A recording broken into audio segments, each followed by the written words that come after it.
Todos pueden ver mi pantalla, ¿verdad? Hágame, por favor, seña con el dedo. Perfecto. Gracias. Bueno, habíamos quedado en esta última diapositiva. Habíamos arrancado viendo lo que era la prevención, para qué sirve la prevención, las definiciones de trabajo y de salud, ¿sí? Y para qué,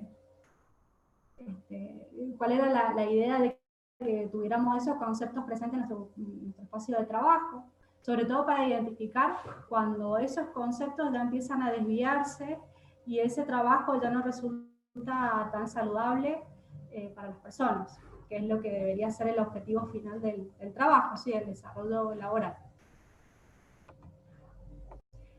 Y vamos a arrancar con lo que es normativa vigente, ¿sí? Normativa legal en la Argentina, en el marco de la higiene y seguridad.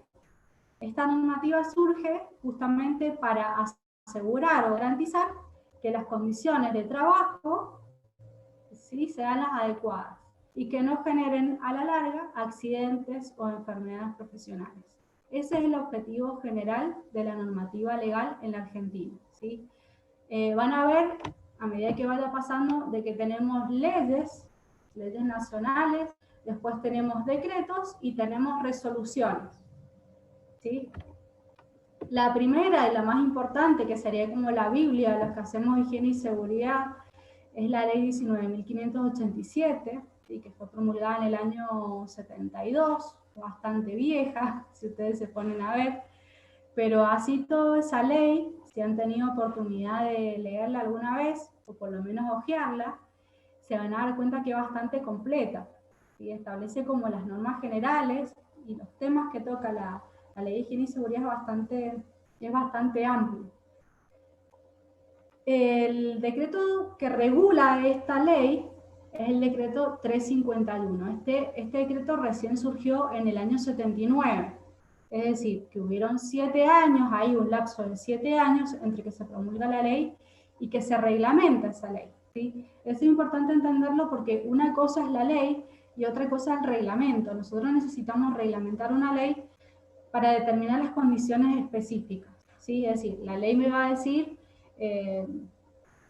no sé, por ejemplo, que las condiciones de higiene y seguridad deben ser óptimas para un buen desarrollo laboral. Y el decreto me va a decir, bueno, ¿cuáles son esas condiciones? Y me va a dar una variedad, un abanico de descripción de cómo yo voy a lograr esas condiciones, ¿sí? O sea que el decreto reglamentario realmente es muy importante. La ley sin el decreto realmente no tiene mucho sentido.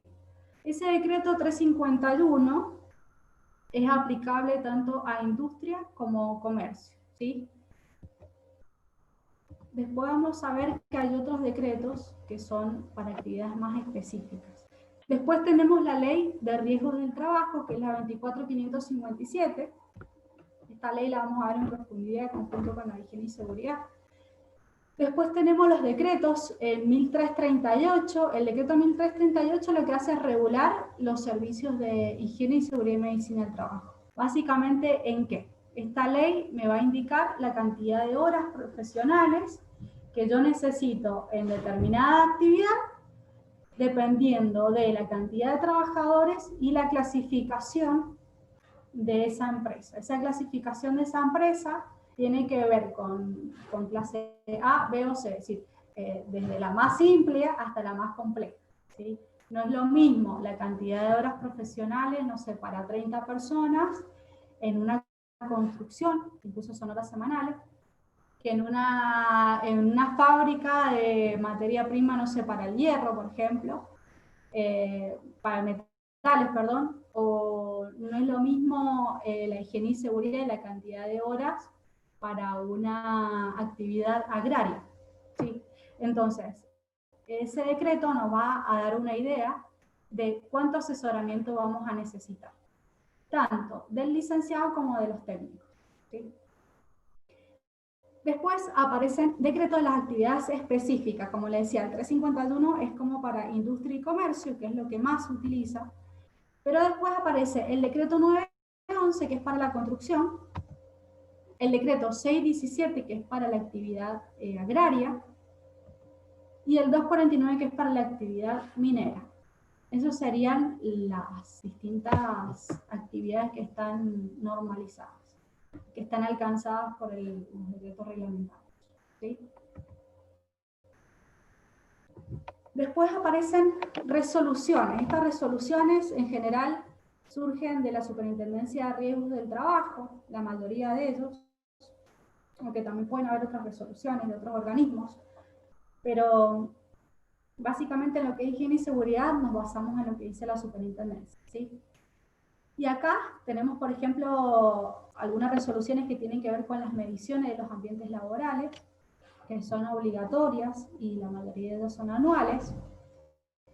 Como por ejemplo la resolución 900, la resolución 900 del 2015, que es la que está al final, protocolo de medición de puesta a tierra y continuidad de masas. La resolución 84, que es para la medición de iluminación del ambiente laboral. La resolución 85, que lo que hace es medir el nivel de ruido del ambiente laboral, el nivel de ruido durante las 8 horas de trabajo. Después tenemos resolución 905, esto regula las obligaciones de las empresas para contar con un servicio de higiene y seguridad y medicina del trabajo, y también regula las funciones de estos dos equipos, tanto de la persona que lleva seguridad como de la persona que lleva medicina, que es un médico laboral. ¿Sí? Entonces determina como algo básico. Esto surgió en el 2015, si ustedes se fijan. Antes, ¿qué pasaba? Cada uno llevaba el servicio dentro de las empresas a su manera o como consideraba, siguiendo la normativa, pero digamos era medianamente libre. Ya desde el 2015 se estableció una regla de cuáles son las actividades mínimas que tiene que contener cada servicio. ¿Sí? Después tenemos la resolución 801, que habla del sistema globalmente armonizado. Esto tiene que ver con la clasificación y el etiquetado de productos químicos. ¿Sí? Que si ustedes se fijan, en realidad químicos estamos rodeados de químicos. Tenemos en la casa, ¿sí? Al usar una lavandina, al usar un detergente, un limpiahornos, lo que ustedes consideren que suelen utilizar para limpieza y demás, tiene que ver con productos químicos. Inclusive esos productos deben cumplir con esta resolución. Ya la vamos a ver en detalle. Yo acá les voy a mostrar un paneo, más o menos, para que tengan un resumen de lo que es normativa vigente. Es decir, si ustedes el día de mañana necesitan saber, che, ¿qué necesito cumplir yo en mi ambiente de trabajo? Bueno, acá voy a tener el resumen de la normativa legal que yo tengo, pero después vamos a ver específicamente cada punto. Después tenemos la resolución 861, que es un protocolo para la medición de contaminantes químicos en el aire de un ambiente de trabajo, esto específicamente para algunas que tienen presencia de contaminantes en el aire. La resolución 299, que lo que hace es formalizar la entrega de los elementos de protección personal. ¿Sí? Este registro, digamos, el que firman ustedes cada vez que reciben algún elemento de protección personal o ropa, lo que fuera. En la resolución 886, que habla de la ergonomía de los puestos de trabajo, y bueno, ahí terminamos con lo que son resoluciones. La mayoría de estos, como verán, son protocolos a seguir para hacer las distintas mediciones de los ambientes laborales.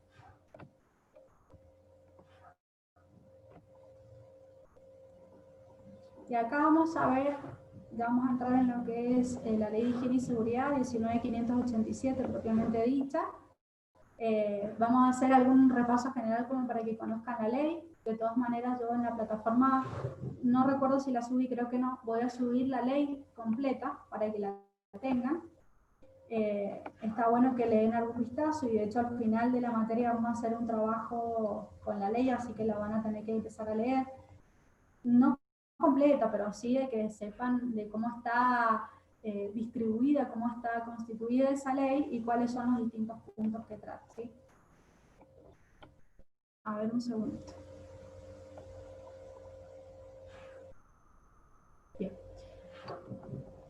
El artículo número 1, lo que dice la ley es que ella es aplicada a todos los centros de trabajo, cualquiera sea la naturaleza de las actividades, cualquiera sea el tiempo de permanencia en ese centro de trabajo.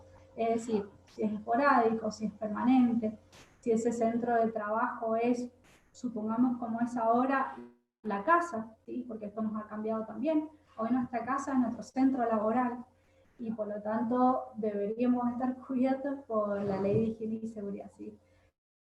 Por eso también es que se han armado tantos protocolos y también se trabaja en algunos consejitos para que en nuestra casa sea lo más adaptado posible para que podamos desarrollar la tarea laboral. Es decir, básicamente lo que dice esta ley es que se aplica uniformemente en toda la República Argentina. Cualquiera sea el centro de trabajo, cualquiera sea la naturaleza, cualquiera sea el tipo de maquinaria que se utilice, los procesos productivos y demás.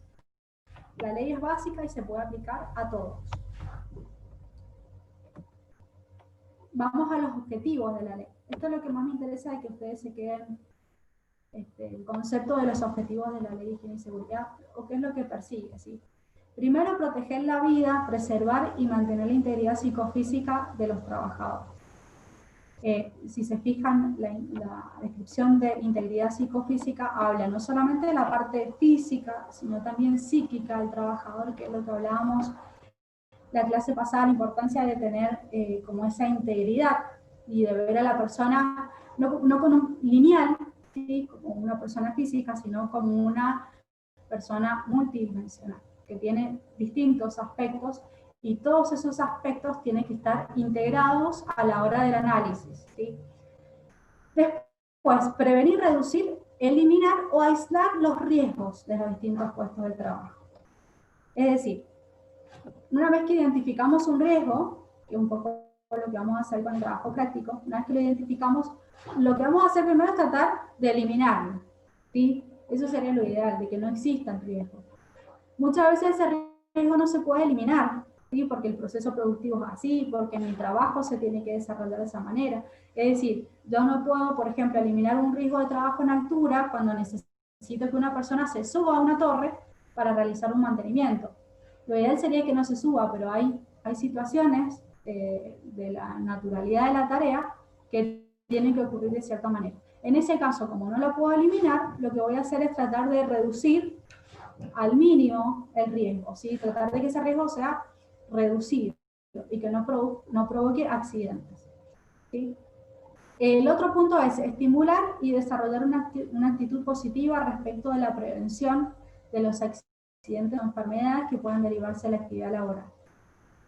Y esto tiene que ver con lo que hablamos también en la clase pasada, el desarrollo de nuestra actitud frente a la tarea.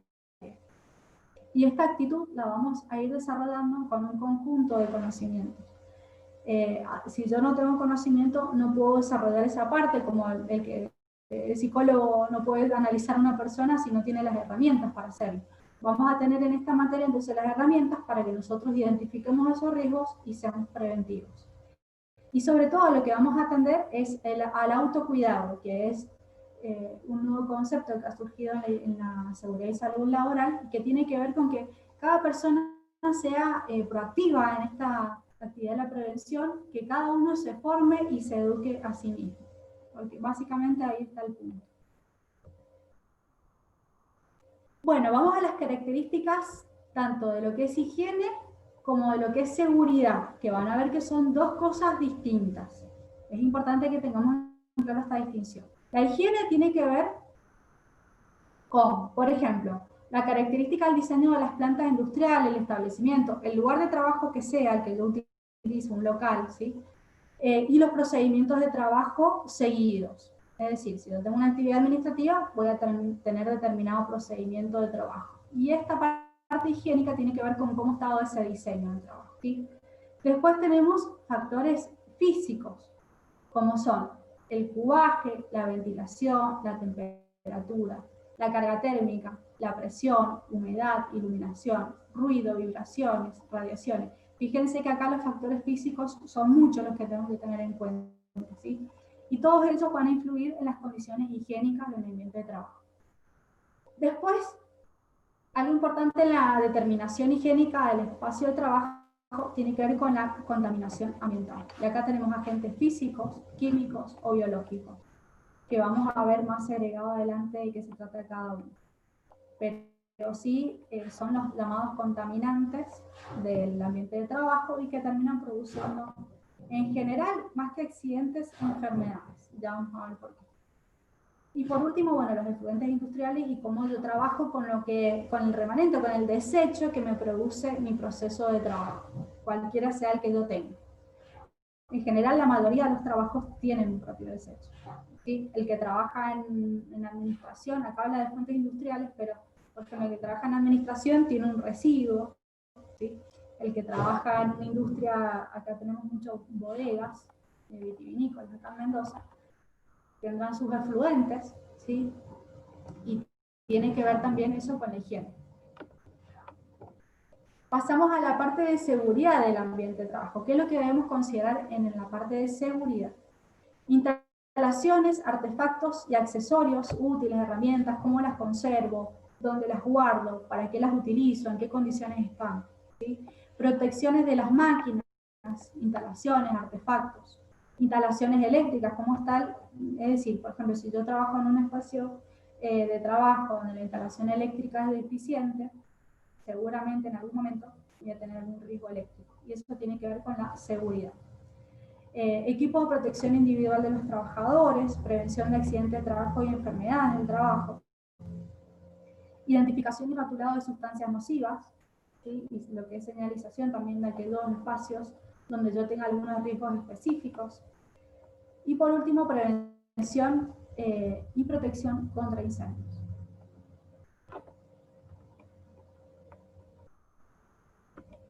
Bien, acá vamos a terminar con lo que es la ley de higiene y seguridad, concepto de higiene y concepto de seguridad en el ambiente de trabajo.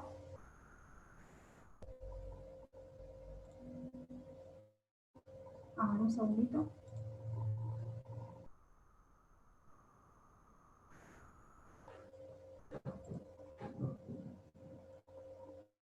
Bien.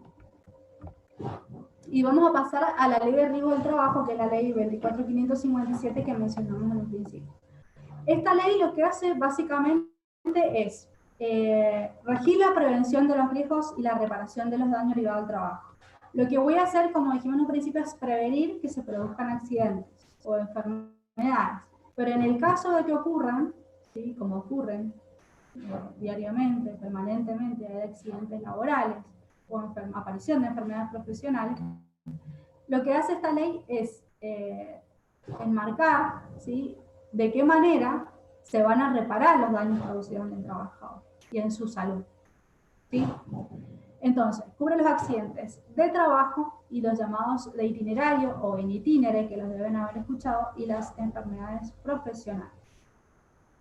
También hay algo que no cubre esta ley, es decir, hay algo que no tiene, a ver si lo vamos a ver más adelante.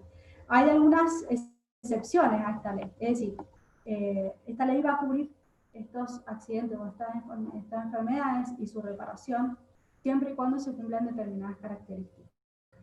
¿Sí? Las vamos a ver más adelante. Bueno, ¿cuáles son los objetivos de esta ley? Reducir la siniestralidad laboral, que básicamente es lo que estamos haciendo hoy, trabajar en esto para que los accidentes de trabajo sean cada vez más chicos. En general se trabaja mucho y vamos a ver también cómo interfieren los organismos públicos en la lucha contra la siniestralidad laboral. Se ha logrado bajar un poco la curva. También yo hago un análisis extra de lo que son las tasas de accidentes o siniestralidad y hay mucho del factor social, cuando en general hay situaciones sociales estresantes o preocupantes para la mayoría de las personas, sobre todo con el tema económico, los accidentes de trabajo tienden a subir. Y esto lo he comprobado también en parte privada, donde tengo la oportunidad de ver distintas ramas de la actividad laboral, y he sacado esa conclusión, que en algunos puntos sociales críticos hacen que esa tasa de siniestralidad sea variable. ¿Sí?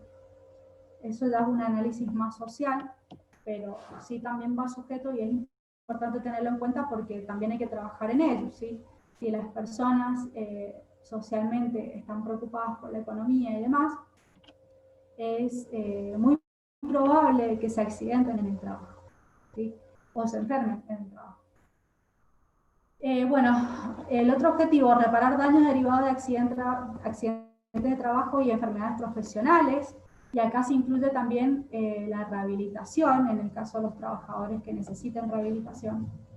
Promover la recalificación y la recolocación de los trabajadores damnificados. Esto sucede cuando el trabajador, ante algún accidente o alguna enfermedad, adquiere alguna incapacidad, ¿sí? Que ya puede ser permanente, y que eso hace que el trabajador tenga que ser resignado, o sí, resignado a otro tipo de tareas porque no puede cumplir su tarea normal y habitual.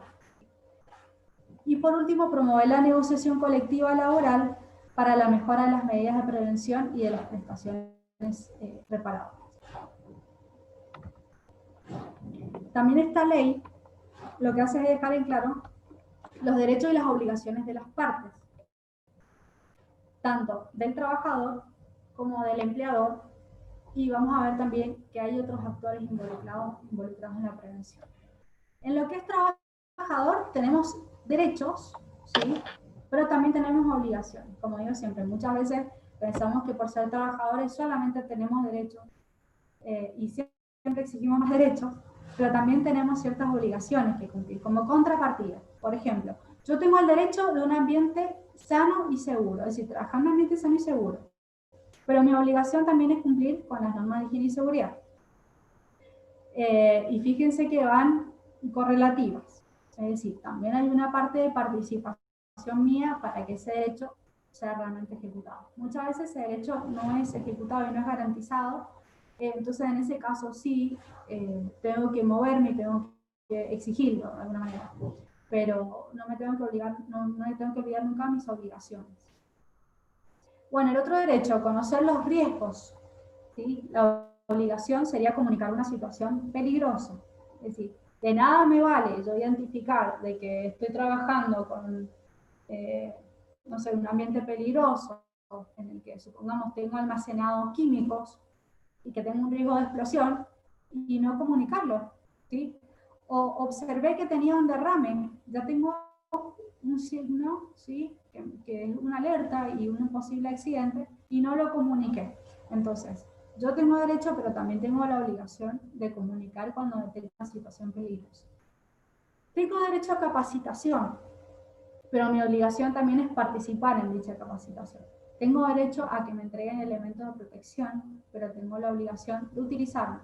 Tengo derecho a una RT, o en este caso también nosotros, la mayoría de ustedes están cubiertos por la SUTEM, ¿sí? que funcionaría como una RT, otorgando esas prestaciones.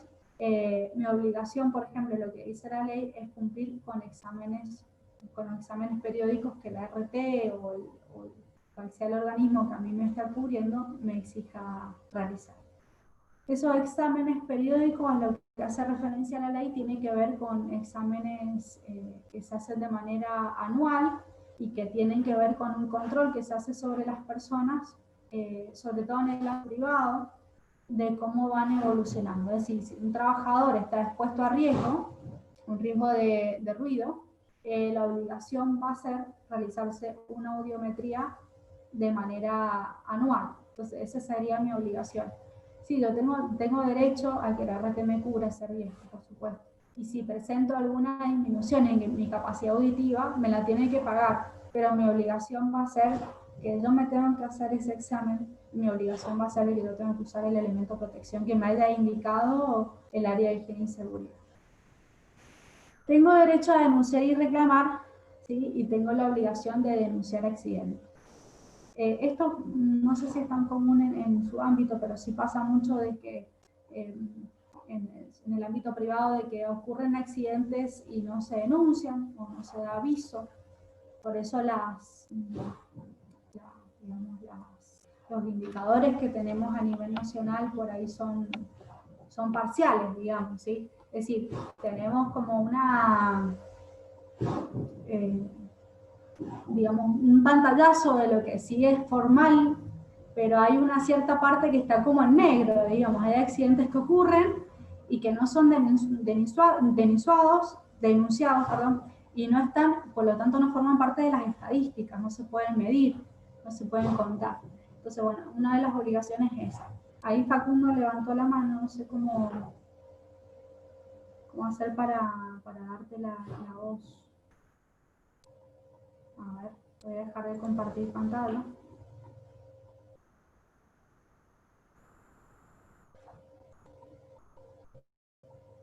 A ver. Perdón, soy un poco mala con la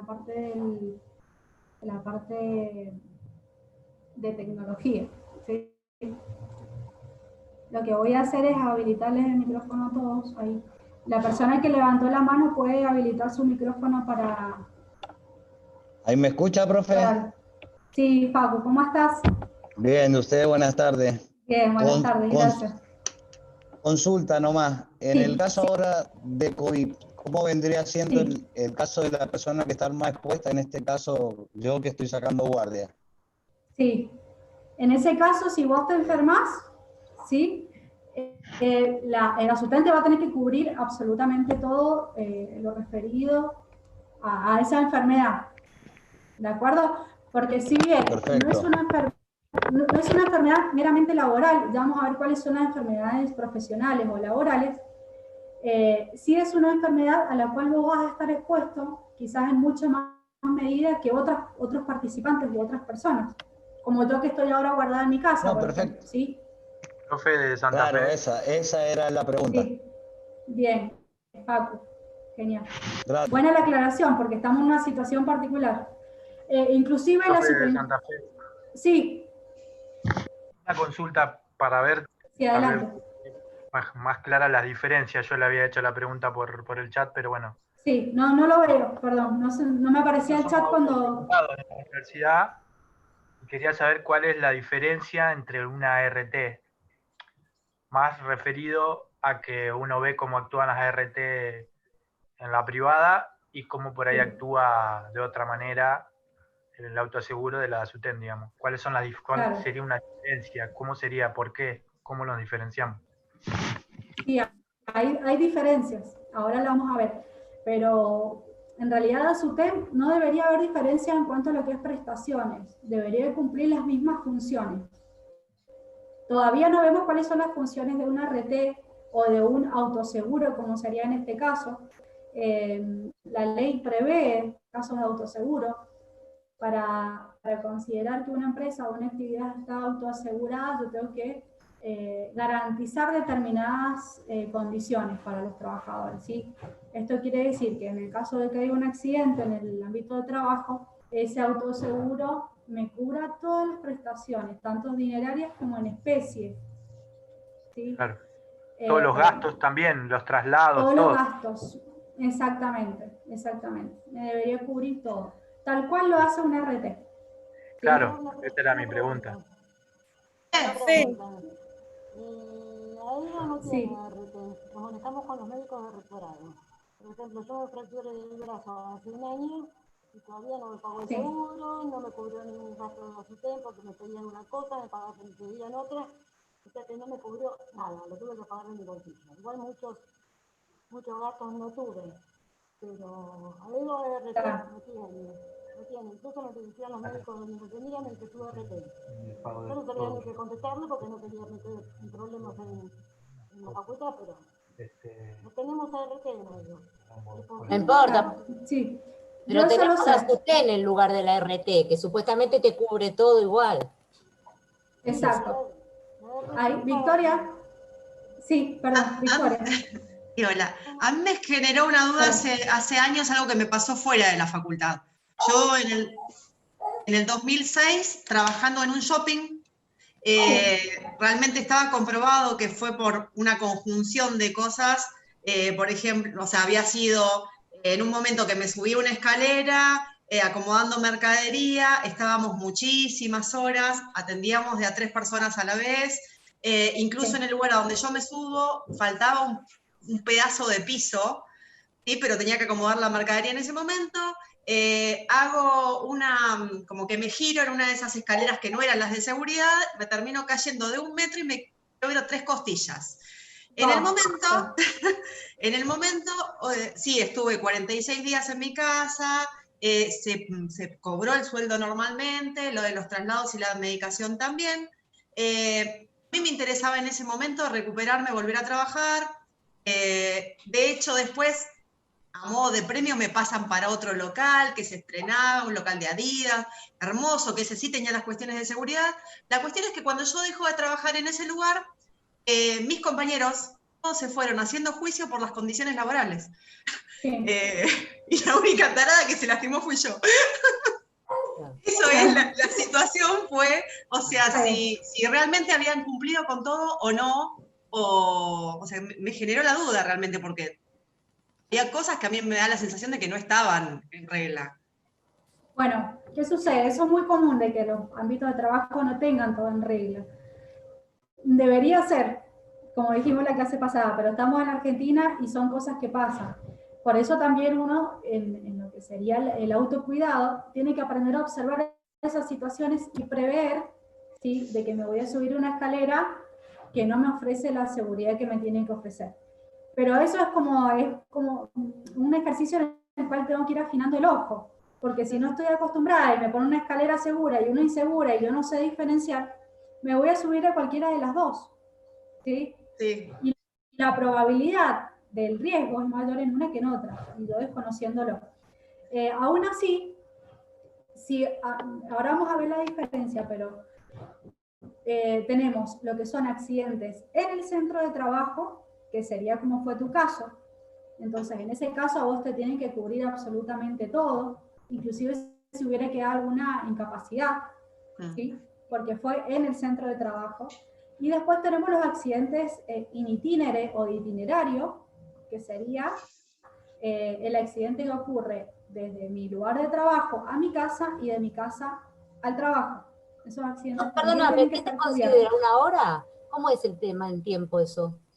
Miren, se dice 1 hora, pero en realidad no es 1 hora, es el trayecto, ¿sí? Sí o sí. ¿Por qué? Porque si yo vivo, mi centro de trabajo lo tengo a 2 cuadras, ¿sí? Me cubren esas 2 cuadras. No voy a tardar 1 hora, porque yo puedo llegar a mi casa, no sé, me preparé el mate, se me cayó el agua hirviendo encima y lo voy a denunciar como un accidente in itinere, y no es un accidente in itinere, ¿sí? Entonces, hay que considerar los trayectos. Y la ley prevé también de que yo tengo que dar aviso si yo voy a modificar mi trayecto normal y habitual, porque la ley me cubre el trayecto normal y habitual, el que yo hago todos los días. O sea que hay que tener además el domicilio súper actualizado. Hay que actualizar, exactamente. Yo tengo que dar aviso de mi domicilio y cuál es el trayecto que yo utilizo normalmente, ¿sí? A ver, en esto tampoco es tan complicado. Si justo me derivé 1 cuadra, no sé, porque tenía que pasar por otro lugar, me lo tiene que cubrir igual. Pero no es lo mismo de que yo viva hacia el lado este, supongamos, en mi centro de trabajo. No voy a poner referencia porque yo pondría referencia de Mendoza, pero no todo el mundo me va a entender. Y me ocurre el accidente en el lado oeste. En ese caso no me va a cubrir, porque va a decir, ¿a dónde estabas yendo? ¿Sí? Ese no es tu trayecto normal y habitual. Habrás hecho un desvío porque, no sé, fuiste a buscar a alguien o te fuiste a otro lugar. Ese no sería un accidente in itinere. Sí. Moni, tengo 2 preguntas para hacerles. Sí, La sí. primera, supongamos que vos tenés 2 trabajos. Entonces, Sí. yo me voy de mi trabajo, no sé, en la facultad, y ponele que me voy a otro trabajo que tengo, no sé, a 10 cuadras, no importa el tiempo. También, ahí Sí. cómo se manejan, porque en realidad tengo dos trabajos. No estoy llegando ni a mi Claro. casa. Y Claro, ahí salgo va a de... estar compartido. Ahí va a estar Claro. compartido. Pero vos vas a tener que avisar en tu primer trabajo de que tu trayecto a la salida es hacia el otro trabajo. ¿Se entiende? Ok. Sí. Ese sería el ejemplo. También hay otra situación que se da, y por eso es importante tener en claro los conceptos de cuál es el centro de trabajo y cuál es el espacio de trabajo. Porque ocurre, por ejemplo, con los delivery, ¿sí? Yo les pongo el ejemplo, un delivery que tiene un accidente en moto, ¿sí? Dentro de sus 4 o 5 horas, lo que fuera de horario laboral. ¿Ahí qué sería? ¿Un accidente in itinere o un accidente de trabajo? Trabajo. Ahí sería un accidente de trabajo. Por más que su trayecto, ¿sí?, sea variable, pero esa es la naturaleza de su trabajo. Es como los que hacen recorrido por los negocios, los Los preventistas, claro. exactamente. Eso es su trabajo. Por eso también hay que identificar qué tipo de trabajo se realiza. Y esto las ART sí lo tienen en claro. ¿Sí? Antes de cubrirte te van a decir, bueno, ¿cuál es tu trabajo? ¿Qué es lo que haces?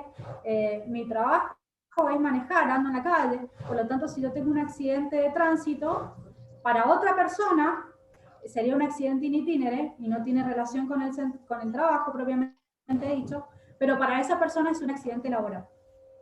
¿Sí? Una Sí. más. Sí, En esta Victoria. situación en donde todos estamos desde nuestras casas, a ver, es indistinto nuestro horario de trabajo porque cada uno, al menos la mayoría, se conecta cuando puede, pero ¿hasta dónde llegan esas responsabilidades? Porque acá ya no podemos evaluar la cuestión de ruido, ni la cuestión, o sea, hay un montón de cosas que... ¿Hasta dónde se llega?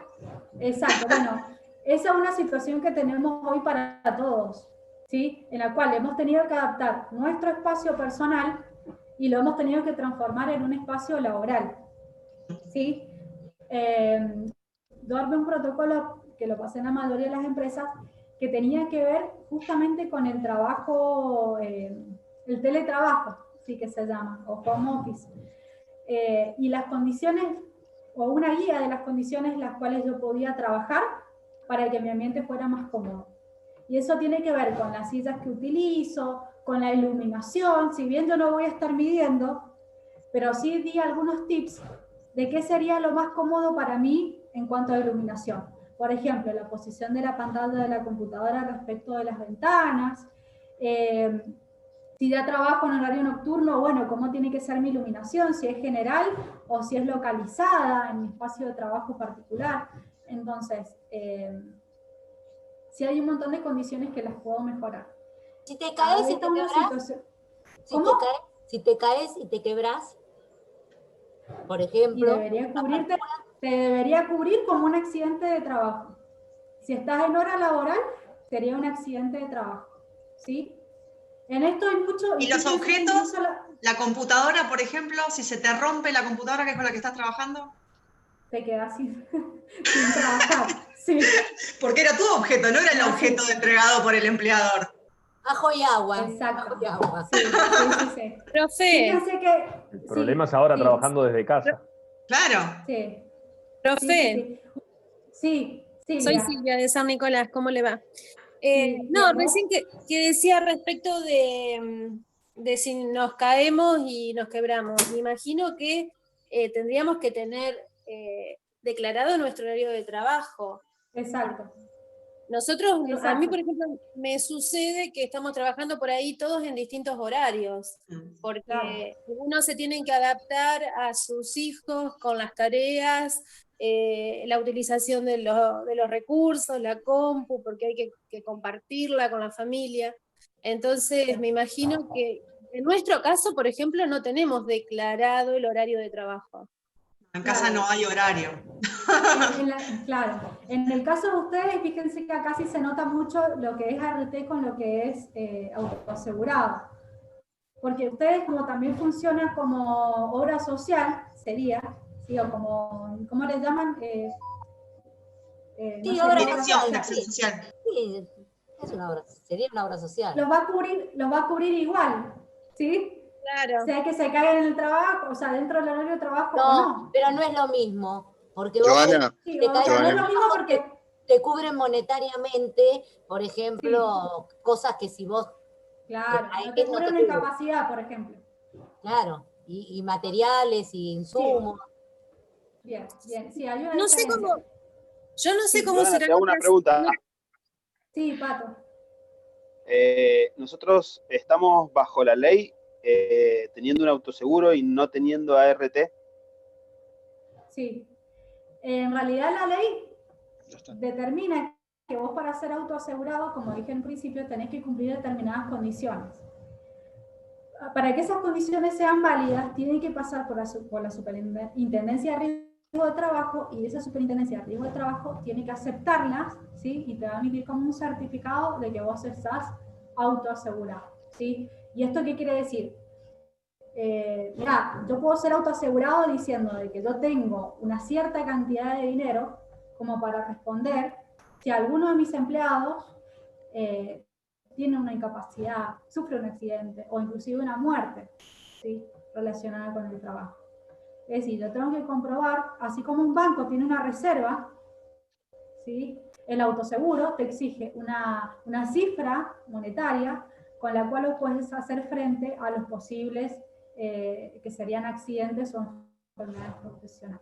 En ese caso, con Dasuten va a tener que salir a responder cualquier cosa que a ustedes les suceda con relación a su trabajo, cubrir incapacidades, ¿sí? Pagar, si así corresponde, alguna pensión, ¿sí? O por ejemplo, supongamos que ocurre una muerte, Dios no lo quiera, entonces Dasuten debería pagar un cierto monto que tiene un cálculo y demás, por la edad del trabajador, por la cantidad de años que trabajó, y ese monto se le pagaría a la persona, digamos, conviviente, a su esposa, a sus hijos, como dice la ley, ¿sí? Básicamente la diferencia está en que una RT tiene exigencias de disminución de riesgo o un control que no lo tenés en el autoseguro. En el autoseguro vos lo que tenés es la capacidad de afrontar el riesgo o el accidente. Exactamente, sí. Digamos, sería como algo reparador, funcionaría como reparador. Sí. Reparador, pero no te garantiza brindar las condiciones adecuadas.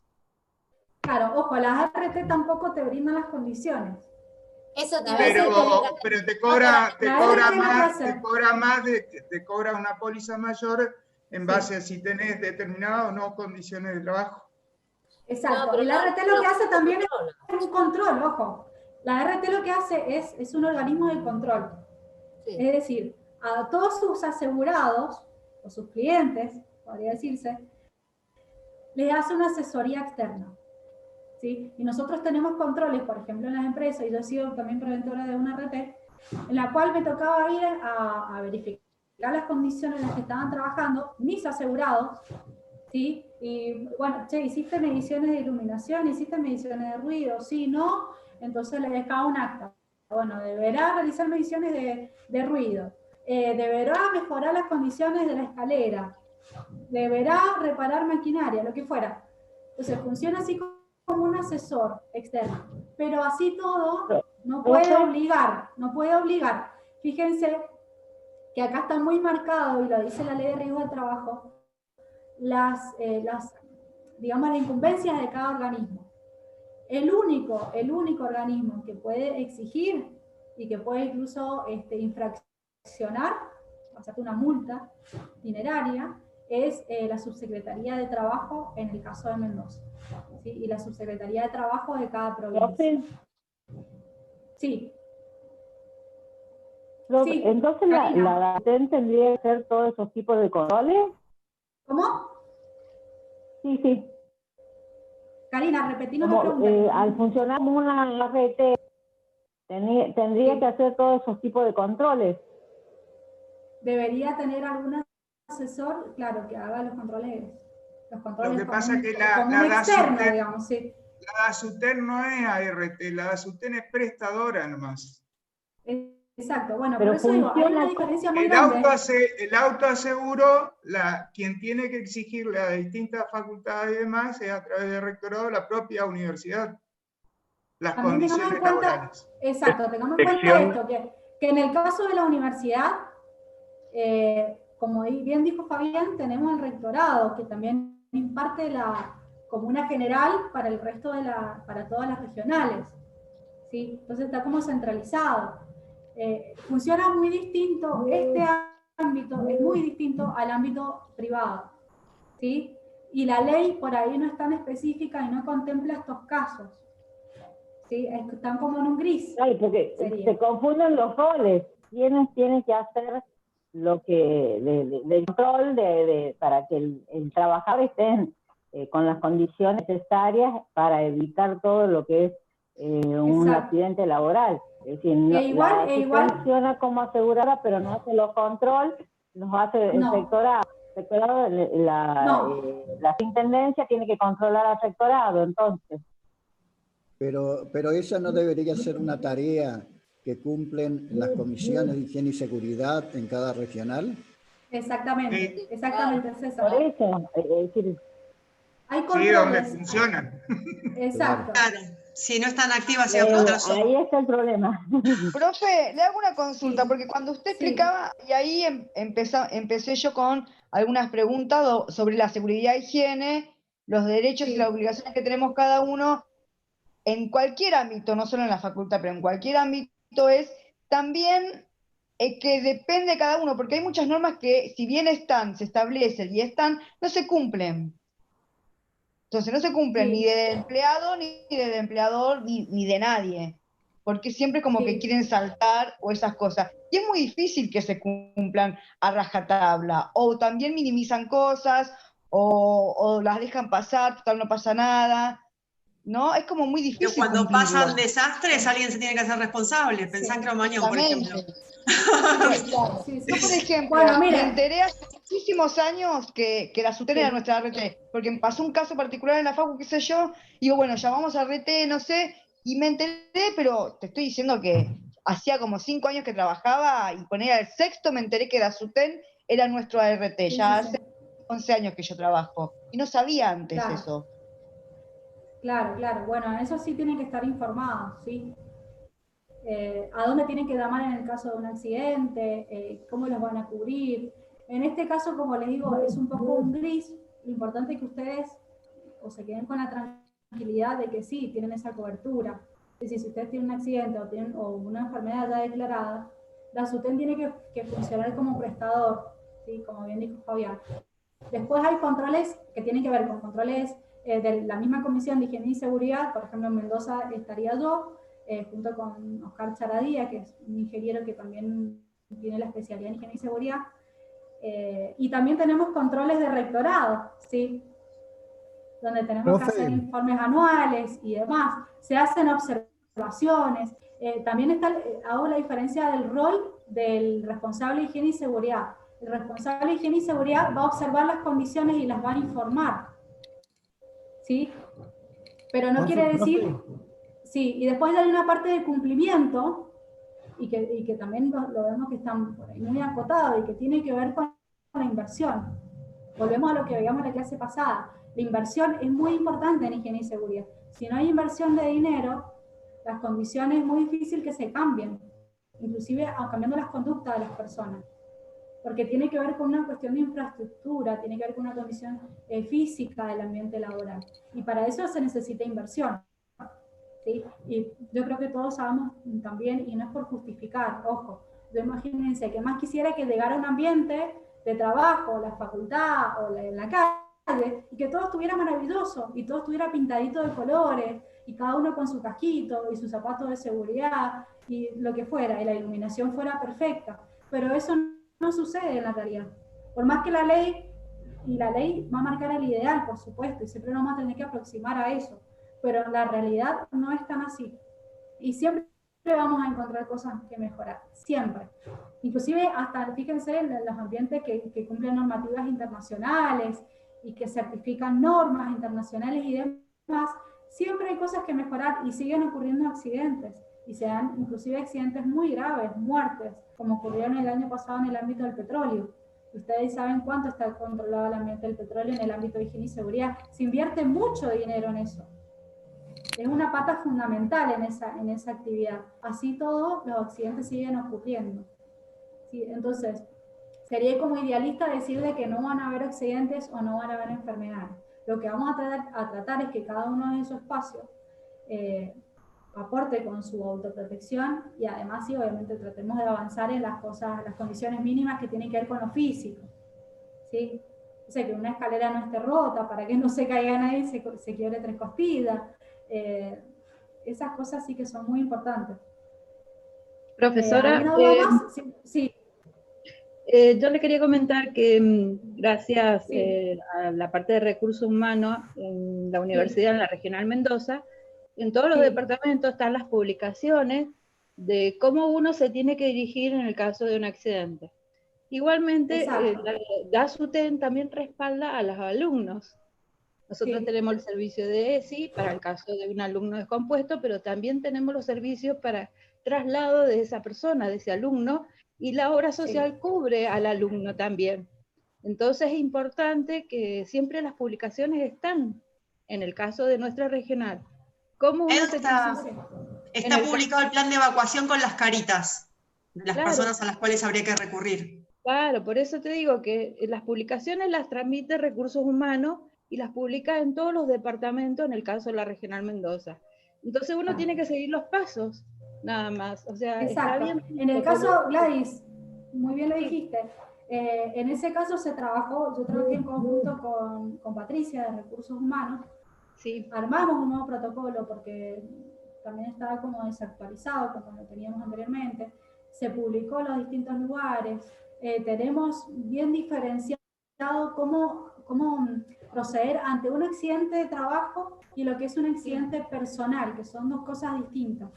El accidente laboral es una cosa y el accidente de un tercero, ¿sí? Dentro de la facultad es otra cosa. Un alumno o un transeúnte que ingresa a hacer un trámite y se cae dentro de la facultad. Claro, en la escalera puede ser también, en la calle. Entonces, esos son 2 casos y 2 procedimientos distintos, ¿de acuerdo? Pero bueno, básicamente para cerrar esto, y vamos a ver unas filminas más, porque no vamos a alcanzar tampoco a terminar hoy, pero sí me interesa el que se vayan por lo menos con lo básico para que puedan hacer el trabajo práctico. Y bueno, al final si nos queda un ratito, hacemos otras consultitas más.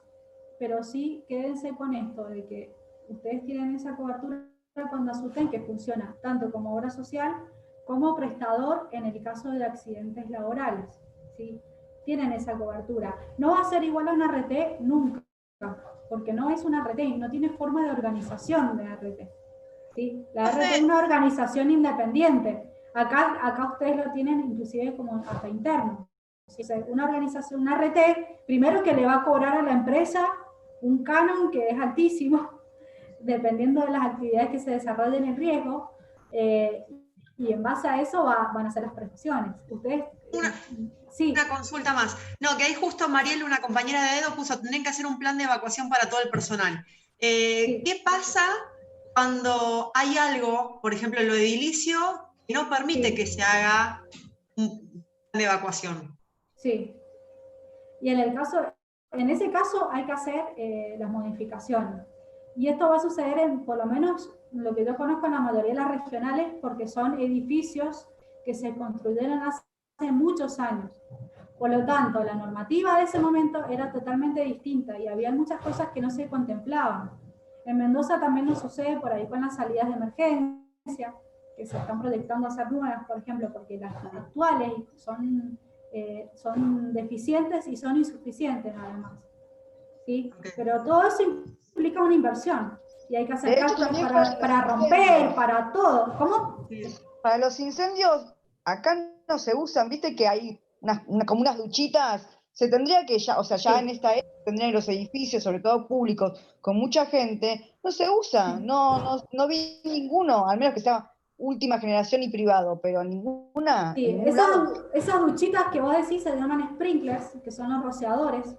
El sistema contra incendios, miren, yo les voy a decir una cosa, todo lo que es de lucha contra incendios, y que en general la mayoría de los edificios públicos a donde ustedes vayan, o inclusive las universidades, es deficiente, pero todo tiene un motivo, la inversión. Los sistemas de incendios son muy caros, y todo se cotiza en dólares.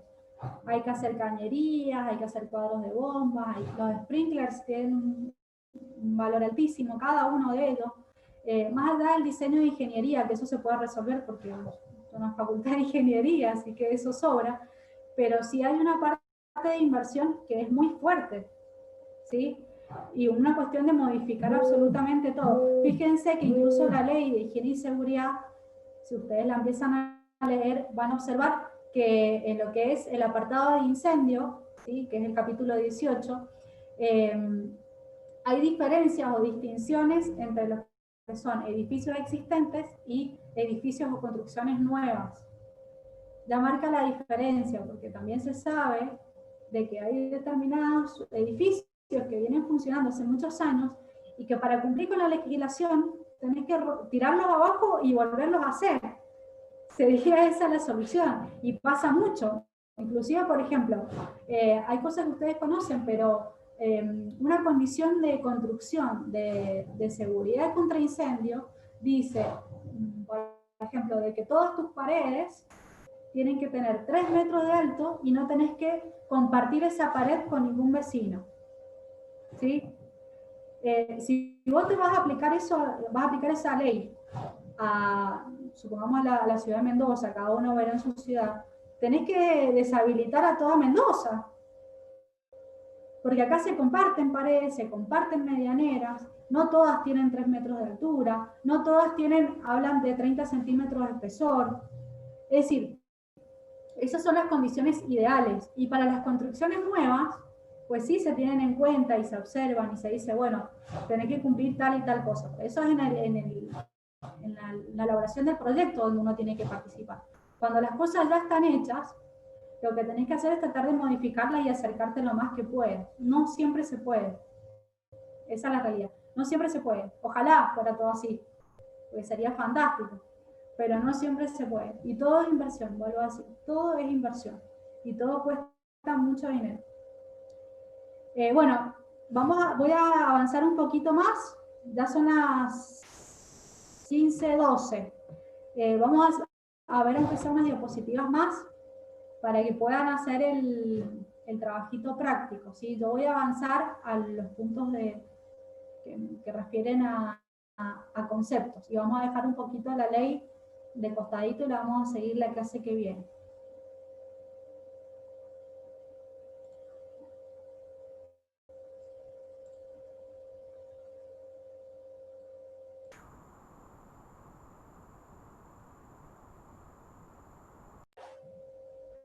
Bueno, fíjense, después léanse el apunte. Pero aquí tenemos los actores involucrados en el sistema de prevención y están todos relacionados, es decir, entre todos forman una cultura preventiva. Por lo menos esto es lo que determina la ley y como debería ser. Cada uno va a tener un rol distinto y va a ejercer un control distinto y una responsabilidad distinta. Vamos a los que son conceptos para que puedan hacer ustedes el trabajo práctico. Tenemos conceptos de accidente, de incidente. A ver.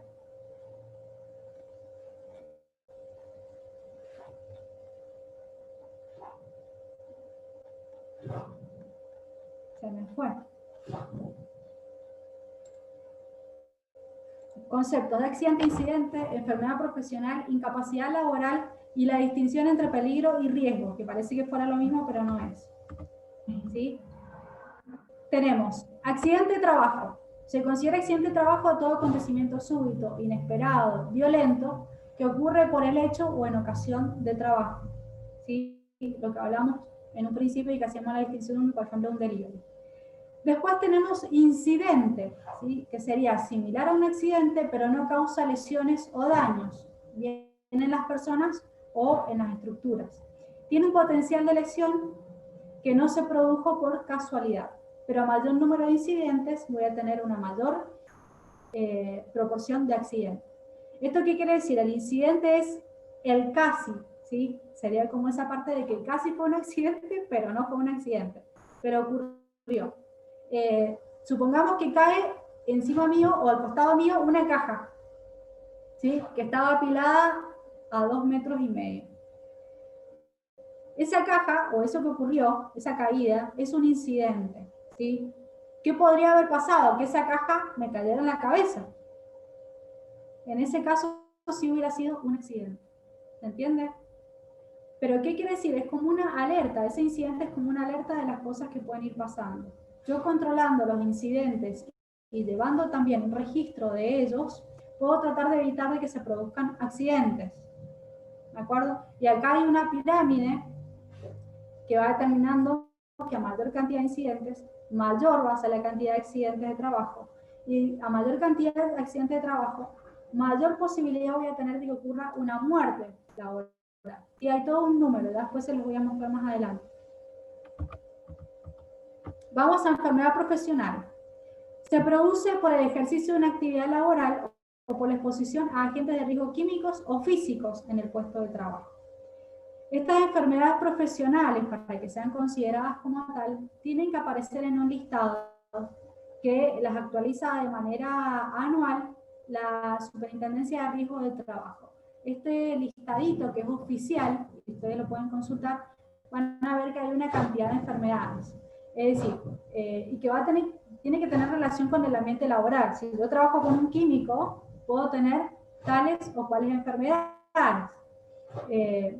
Y tengo que comprobar siempre la relación. ¿Sí? Si yo, por ejemplo, tengo una hernia, para la mayoría no sería una enfermedad profesional, pero para una persona que trabaja en construcción, sí puede tener relación con su trabajo, y seguramente sea así. ¿De acuerdo? Entonces, hay ciertas enfermedades que son válidas para algunas personas y no son válidas para otras. Para eso hay que consultar ese listado que les digo de la superintendencia. Y bueno, el accidente in itinere, que un poco les di la información al principio, que es aquel que ocurre de la casa al trabajo y del trabajo a la casa. Ese trayecto, siempre que no sea alterado. Sí se considera que pueden haber alteraciones, por ejemplo, algún examen que tengo que rendir. La ley prevé si tengo que cuidar a un enfermo, es decir, salí de mi trabajo y me fui al hospital porque tengo un pariente enfermo. En ese caso la ley me va a cubrir, me está protegiendo, pero solamente son algunas excepciones, ¿sí? En general es el trayecto normal y habitual. Y acá ya quiero pasar un poco más adelante para que puedan hacer el trabajo. La diferencia entre peligro y riesgo, ¿sí? Parece que fueran sinónimos, pero no lo son. El peligro es una condición o característica intrínseca que puede causar una lesión o una enfermedad, ¿sí? O daño en la propiedad. Eso es lo que sería peligro, ese es el concepto. Y riesgo es la combinación de la probabilidad y la consecuencia de no controlar el peligro, ¿sí? Para que sea más gráfico, si yo tengo, y siempre pongo este ejemplo, si tengo una persona que está realizando un trabajo encima de una plataforma de 2 metros, ¿sí? El peligro en ese caso sería que se produzca una caída, la caída, ¿sí? Que es intrínseca a esa tarea. Ahora, el riesgo sería la medida de ese peligro. Y no es lo mismo el riesgo de caída de una plataforma de 2 metros a que yo me caiga de encima de una plataforma de 6 metros. ¿Sí? Entonces, en ese caso el riesgo va a ser mayor a medida que la altura aumente. ¿Se entiende? Pero el peligro va a seguir siendo la caída. No sé si se entiende muy bien el concepto, pero eso sería básicamente la diferencia entre peligro y riesgo. El riesgo sería como la evaluación de ese peligro, ¿sí? ¿Qué tan grave puede ser? ¿Qué probabilidad tengo de controlar ese peligro? Y esto es lo que me interesa que se deben hoy porque tienen que hacer el trabajo práctico, ¿no? Y tiene que ver con las causas de los accidentes de trabajo. Los accidentes de trabajo se dan por la aparición de una o varias, o las tres, de estas condiciones. Puede ser acto inseguro, que tiene que ver con lo que se produce por el error humano, ¿sí? Sea consciente o no. Es decir, con lo que hacen las personas. Si yo voy manejando a un exceso de velocidad, es un acto inseguro. ¿De acuerdo? La condición insegura tiene que ver con cómo está presente el ambiente laboral, o sea, las condiciones del ambiente laboral, que tienen que ver más que nada con lo físico. ¿Sí? Es decir, cómo están mis máquinas, con las que trabajo, cómo es el equipo, cómo son las condiciones edilicias. Es decir, una escalera, por ejemplo, en malas condiciones, sería una condición insegura. ¿Sí? O la falta de extintores en mi ambiente de trabajo sería una condición insegura. ¿De acuerdo? Y después aparece lo que sería factor contribuyente, que se trata de un factor agravante, consciente o no, que confluye a que ese accidente aumente su probabilidad de ocurrencia. Y acá en el factor contribuyente aparecen varios indicativos, por ejemplo, somnolencia, fatiga, ¿sí? El consumo de algún medicamento, si la persona consumió alcohol o no consumió alcohol, o alguna otra droga. El clima, por ejemplo, puede ser un factor contribuyente. Iba a exceso de velocidad y además mi auto no estaba en buenas condiciones. Y para cómo sería, había una tormenta terrible, una cantidad de agua, la visibilidad no era buena, había agua en la calzada.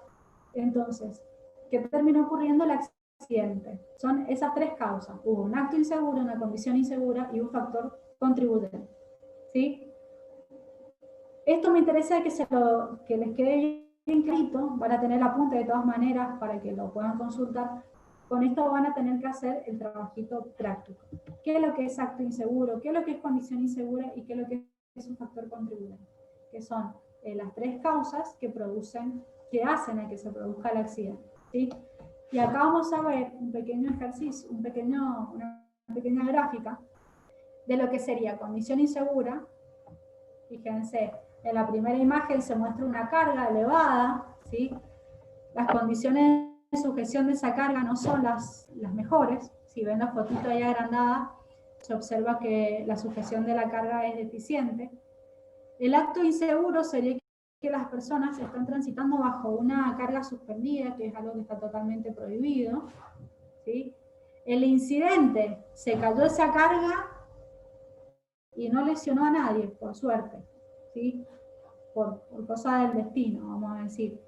Pero el accidente fue que esa carga cayó y aplastó a esas dos personas que iban caminando.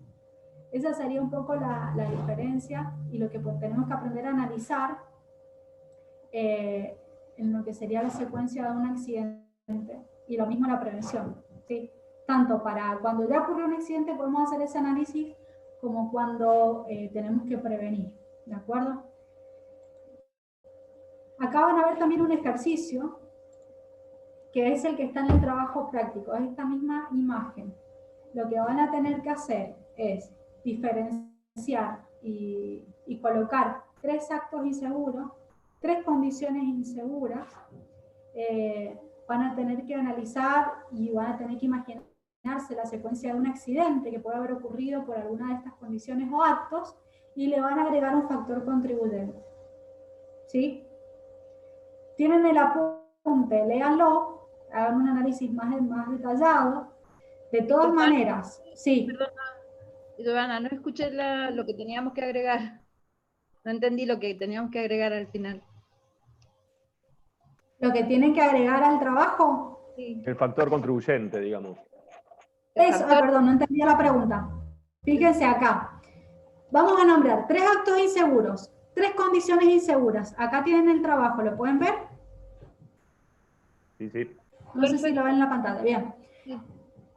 Después dice, después de que nombran tres actos y tres condiciones que ustedes observen en la imagen, van a pensar en algún factor contribuyente que podría influir para que determine de cerrarse la ocurrencia de un accidente. Esto van a inventarlo ustedes, porque acá no van a ver un factor contribuyente.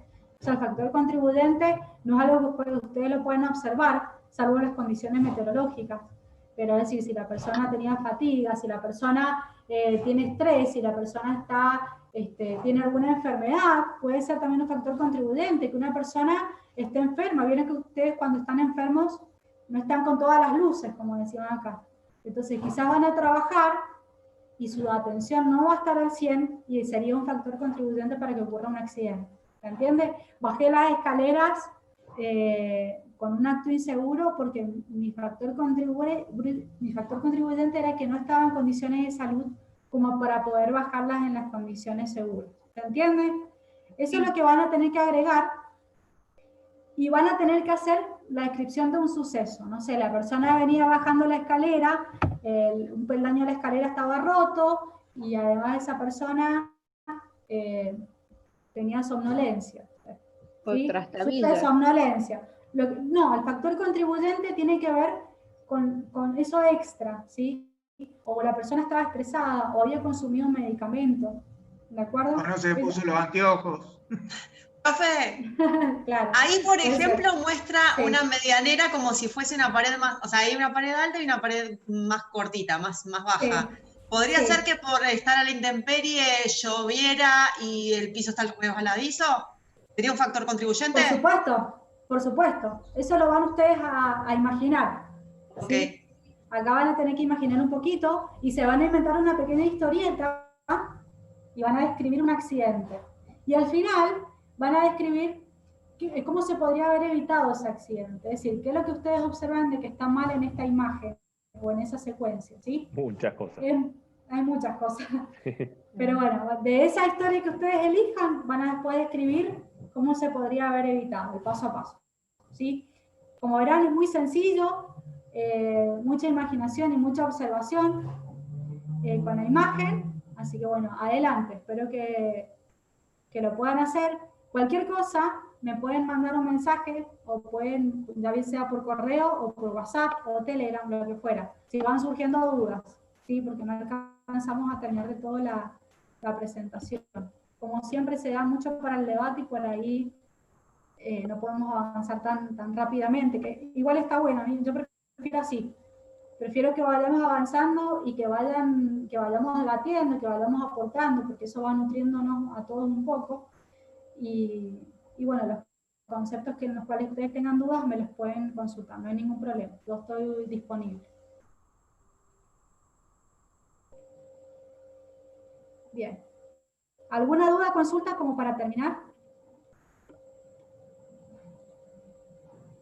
Sí, profesora, de lo que hemos visto. Tardes. Sí, ¿cómo va? Buenas tardes. Buenas tardes. Quería saber si era individual, porque justo de los 10, 15 minutos de entrada no estuve yo. Ah, bien, vamos a hacer esa aclaración. El trabajo lo pueden hacer en grupo, con los grupos con los cuales ustedes están acostumbrados a trabajar y ya tienen sinergia. De 4, de 5 o de 6 personas, como ustedes estén acostumbrados a trabajar y ya lo tengan armadito. Lo que quería averiguar yo es cómo hacer en la plataforma para armar los grupos y que cuando me suba al trabajo algún integrante de ese grupo me aparezca así en todos los integrantes de ese grupo. Así lo van a tener que presentar. Lo que debiéramos enviarle para eso serían los integrantes, porque si no, no lo va a poder configurar. Exacto. Hagan una cosa, sí. Una pregunta rápida. Es decir, toda la normativa que se dio es toda a nivel nacional, digamos, de aplicación en el territorio nacional. Y después a esto se le suma, en algunos casos, leyes provinciales o puede, digamos, tiene incumbencia las provincias o el municipio. Sí, por supuesto. Tenemos, de hecho, en Mendoza, por ejemplo, tenemos resoluciones muy específicas, claro. Por ejemplo, de aparatos sometidos a presión. Nuestra subsecretaría de Trabajo tiene una resolución específica para todo lo que son compresores y calderas. ¿Sí? Por dar un ejemplo, puede ser tanto provincial como también a nivel municipal. Y acá pasa mucho, por ejemplo, con lo que es presentaciones de incendio. Cada municipio tiene también su reglamentación interna a través de ordenanzas. Y que tienen que ver también con cuestiones de higiene y seguridad. O cada uno tiene su código de edificación, cada municipio. Y también hay, disculpa, entonces, también por la zona geográfica, por los temblores. Por supuesto. En Mendoza el código de edificación es uno de los más exigentes a nivel nacional, ¿sí? Porque tenemos que tener construcción antisísmica. Entonces, sí hay características muy puntuales que se observan a través de las ordenanzas municipales, ¿sí? Bueno, chicos, son las 15:30, los tengo que dejar porque tienen otra clase, ¿verdad? Sí. Bueno, cualquier duda voy a estar al pendiente si tienen dudas con el trabajo práctico, ¿sí? Muchas gracias. Gracias a ustedes. Gracias. Que tengan buenas tardes. Gracias, Tienen igualmente. hasta la semana que viene para pasar el trabajo. Hasta Buenísimo, gracias. Listo, que estén bien. Gracias. Adiós, profe. Adiós. Gracias. Chao, gracias.